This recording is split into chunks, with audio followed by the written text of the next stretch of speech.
was 10 years old when Grandma came to live with us. It was about 6 months after Granddad passed away, and I guess, looking back, she must have been lonely in that big house of theirs, rattling around with only the grief and memories for company. So despite a few protests from Mom, my parents took her in. There were no protests from me. None at all. Grandma was loud and fun, and I loved her.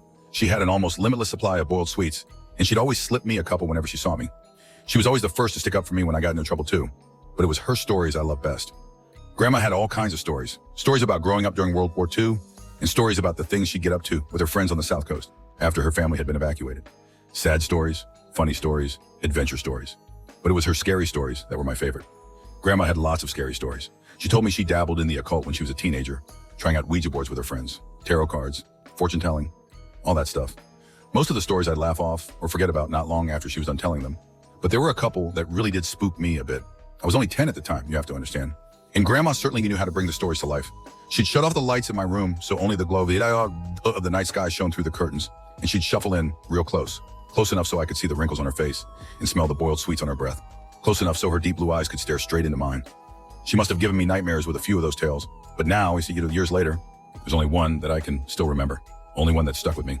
The story about the shower and Mr. Longfingers. Grandma told me about Mr. Longfingers one night after I asked about her baths. Grandma used to love her baths. She'd spend ages in them, like candles and incense, and lie in the tub humming to herself until the water turned cold. It drove my mom crazy, but when I asked her why she loved them so much, she said it was the only place she could relax. It was the only place that was safe for her to relax. You know, people like me who are, well, more sensitive to certain things, we have to have baths, she told me seriously one night, shuffling closer on the bed. I couldn't possibly spend that long in the shower. It'd be far too risky. Grandma stared at me with those blue eyes of hers, unsmiling, and I knew it was time for one of her stories. One of the scary ones. I shivered with pleasure and pulled the covers up to my chin. Why is it risky, Grandma? She half turned to look out the window, watching me from the corner of her eye, pausing for effect. I waited, feeling my heart rate pick up ever so slightly in my chest. Well, Hassan, she said after a moment, it's only risky if you close your eyes, of course. If you close your eyes for longer than 10 seconds. What do you mean? Why? Well, do you ever play that game in the playground with your friends? The one where someone turns their back and the others sneak up on them when they're not looking? I nodded and Grandma nodded back. Exactly. So that's what it's like in the shower, when you have your eyes closed. That's what it's like with Mr. Longfingers. A cold itch tickled back. Who's Mr. Longfingers, Grandma? She let out a deep breath, as if she wished she hadn't said anything, turned her head back to face mine. When she next spoke, she'd lowered her voice. No one knows exactly, Grandma whispered. Some think it's a creature that's attracted to the heat and smell we give off in there.